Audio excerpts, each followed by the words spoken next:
तो दोस्तों, क्या आपने कभी सोचा है कि आपको स्कूल्स में जो सब्जेक्ट पढ़ाए जाते हैं, वह क्यों पढ़ाए जाते हैं? उनका क्या रीज़न होता है? हम हमेशा सोचते हैं कि आखिर हमें ये सब्जेक्ट क्यों पढ़ाया जाता है? आखिर इसका रीज़न क्या है? हमें इससे क्या फ़ायदा होगा? और ये हमारे जीवन में क्या वैल्यू एडिशन करेगा? तो चलिए अपने मन के इन सभी सवालों के जवाब ढूँढते हैं। तो दोस्तों, सबसे पहले बात करते हैं इंग्लिश और हिंदी की। दोस्तों, यदि बात करें इन दोनों सब्जेक्ट की, तो हमने इन्हें एक साथ इसलिए लिया है क्योंकि इनमें एक ही चीज़ पढ़ाई जाती है अपनी-अपनी लैंग्वेज में। तो हम इसके ग्रामर पोर्शन की बात नहीं करेंगे क्योंकि वह तो आपको लैंग्वेज की नॉलेज के लिए पढ़ाया जाता है। हम आते हैं रीडर सेक्शन पर। रीडर सेक्शन में पहले हम बात करते हैं स्टोरीज़ की। तो दोस्तों, हमें स्टोरीज इसलिए पढ़ाई जाती है ताकि हम बहुत ही ज़्यादा बड़ा और इम्पोर्टेंट मैसेज एक अटैचमेंट के साथ ले सकें। हमें एक बड़ा और इम्पोर्टेंट मैसेज अटैचमेंट के साथ देने के लिए स्टोरीज पढ़ाई जाती है। आपको अपनी अपनी बुक की स्टोरीज देखनी चाहिए। वहाँ एक स्टोरी के अंदर ही कई सारे मैसेज दिए होते हैं और हो सकता है कि वह स्टोरी पढ़ते वक्त आपका उन मैसेज पर ध्यान ना जाता हो, लेकिन क्योंकि आप उस टाइम उस स्टोरी से अटैच हो जाते हैं तो वह मैसेज आपके माइंड में चला जाता है और आपका माइंड उसे आपको रियलाइज भी करा देता है ऐसे मोरल मैसेज। और वैसे भी हम देखें तो जो पुराने लोग होते हैं वो अपने बच्चों को मैसेज देने के लिए और अपनी कम्युनिटी को जोड़े रखने के लिए स्टोरीज का यूज करते थे। और साथ ही रिसर्च में भी पता चला है कि स्टोरीज हमारे माइंड को कंट्रोल करती है, उसे शेप देती है और उसे बनाती है। शेप देती है और बनाती है का इसका मतलब आप कुछ और मत लीजिएगा। इसका मतलब है कि उसे नई परिभाषा देती है। अब आते हैं पोएम्स पर। तो दोस्तों, पोएम एक्सप्रेशन का तरीका होता है। इसे लिखते वक्त और पढ़ते वक्त दोनों ही टाइम फ़ायदा होता है। जब हम पोएम लिखते हैं तो उस टाइम वह हमारी फीलिंग्स और उस टॉपिक के बारे में हमारी थॉट्स को बाहर लाती है और पढ़ते वक्त हमें इंकरेज करती है और हम हमारे एक्सपीरियंसेस का मीनिंग समझ सके पोएम से अटैच होकर। यह वह पोएम काम करती है और इसका बच्चों पर पॉजिटिव इम्पैक्ट होता है सोशली एंड इमोशनली, और उसके सोचने का नज़रिया भी बदलता है। अब आते हैं सब्जेक्ट पर जो ज़्यादातर लोगों को परेशान करती है, वो है मैथ्स। मैथ्स में बहुत सारे टॉपिक होते हैं और सबका अपना अपना अलग अलग मोटिव भी होता है।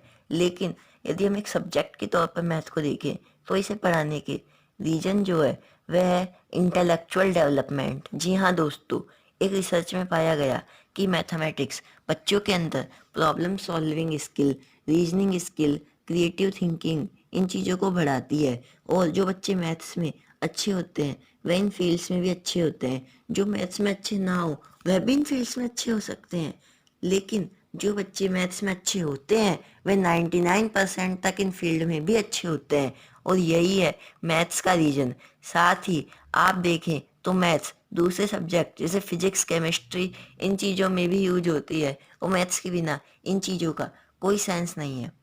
बायोलॉजी, बायो बच्चों का मेन रीजन यह है कि बायो बच्चों को इसलिए पढ़ाई जाती है कि हम अपनी बॉडी के बारे में जानें, हमारी बॉडी कैसे काम करती है, किसी चीज़ को लेकर कैसे रिएक्ट करती है यह जानें।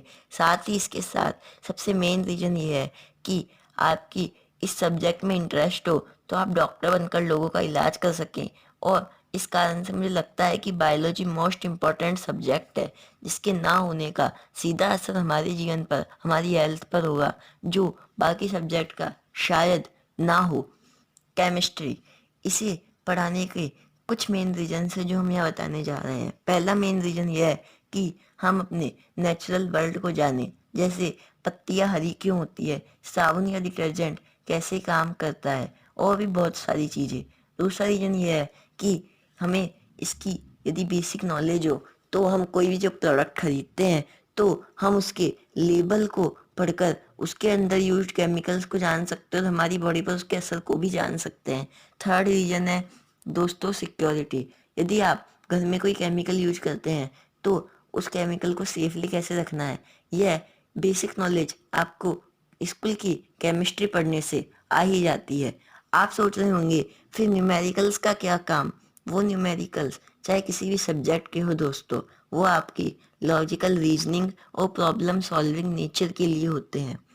दोस्तों अगली सब्जेक्ट है फिजिक्स। फिजिक्स हमें नेचर को समझने और स्पेस में आगे बढ़ने में मदद करती है, साथ ही हमारे चारों ओर हो रही घटनाओं का रीजन भी पता करती है।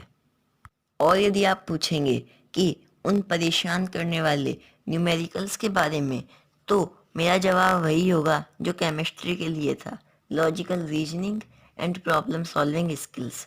जियोग्राफी, इसे पढ़ाने का मेन रीजन होता है कि आप अपने आसपास के एनवायरनमेंट को जानें, वर्ल्ड में अपनी पोजीशन समझें, साथ ही अपने देश के विदेशों के साथ पॉलिसी को समझें और इम्पोर्टेंट इवेंट्स के बारे में, अपने देश के जो आपके इम्पोर्टेंट इवेंट्स हैं उनके बारे में नॉलेज रखें। दूसरे देश आपके साथ किस तरह बिहेव करते हैं, आपके देश को किस तरह एक्सेप्ट करते हैं, वह देखें। पॉलिटिकल साइंस, इसे पढ़ाने का मकसद जनता को कानून की जानकारी देना, अपने अधिकार के बारे में बताना, साथ ही अपनी ड्यूटीज का परिचय कराना होता है। साथ ही पार्टीज के बारे में बताना, एक अच्छे राजनेता को किस तरह चुना जाता है यह बताना, और जो डेमोक्रेटिक प्रोसेस होती है उसके बारे में सिखाना इस सब्जेक्ट का मेन मोटिव है। और पॉलिटिकल साइंस के बारे में तो आप भी बहुत कुछ जानते हैं कि किस तरह हमारे कॉन्स्टिट्यूशन की जानकारी दी जाती है, क्योंकि जिन लोगों को कॉन्स्टिट्यूशन की जानकारी नहीं होती उन्हें बहुत सारी प्रॉब्लम्स का सामना करना पड़ता है, इसलिए बाद में फिर कैंप्स भी चलाए जाते हैं। लेकिन ये आपको स्कूल में पढ़ा दिया जाता है ताकि आप अपने कॉन्स्टिट्यूशन के बारे में जानकर एक जिम्मेदार नागरिक बन सकें। हिस्ट्री, आपको इन सब्जेक्ट ने कभी ना कभी तो परेशान किया ही होगा और आपने सोचा होगा कि हम ये पढ़ते ही क्यों हैं। तो जानते हैं दोस्तों, हमें हिस्ट्री पढ़ाई जाती है हमारे डिसीजन मेकिंग और जजमेंट को इम्प्रूव करने के लिए। हिस्ट्री हमें अच्छे और रेस्पॉन्सिबल नागरिक होना सिखाती है और गलत लोगों के बुरे कामों से दूर रहने के बारे में बताती है, साथ ही हमें बदलाव और सोशल डेवलपमेंट के बारे में भी बताती है। दोस्तों यह हमें सोसाइटल डेवलपमेंट का एक अच्छा अनुभव कराती है। लेकिन इस एजुकेशन सिस्टम में, हमारे एजुकेशन सिस्टम में कुछ लोगों को हिस्ट्री के अंदर बहुत ही कम जगह मिली है, पर बहुत से महान लोग ऐसे थे जिन्हें हमारी हिस्ट्री में जगह नहीं मिली, और शायद कुछ लोगों का बहुत ज़्यादा उल्लेख है। तो यह थे रीजन अलग अलग सब्जेक्ट को पढ़ाने के। तो अगले वीडियो में फिर मिलेंगे, तब तक के लिए thanks for watching the video.